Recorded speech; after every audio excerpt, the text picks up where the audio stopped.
की लहर कि हिंदू राष्ट्र घोषित होई भैया अब की बार।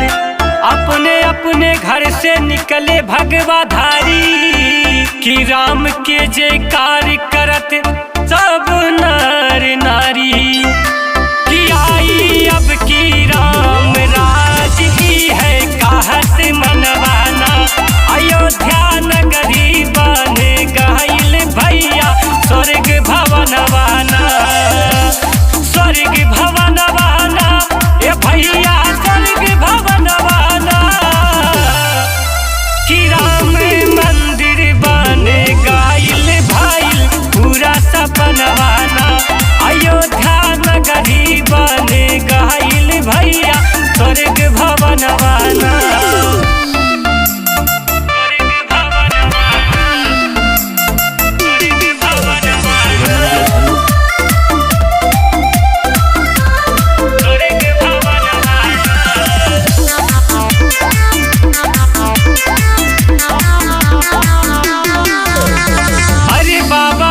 मोहन के सपना पुराइल खुशी के दिन अब हमनी के आइल।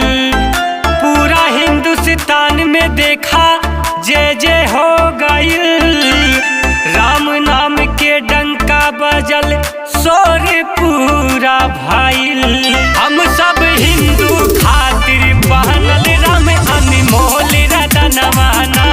अयोध्या नगरी बन गईल भैया स्वर्ग भवनवाना, स्वर्ग भवनवाना ए भैया स्वर्ग भवनवाना।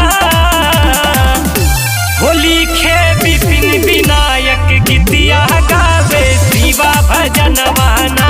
होली खे विपिन विनायक गीतिया गावे शिवा भजनवाना।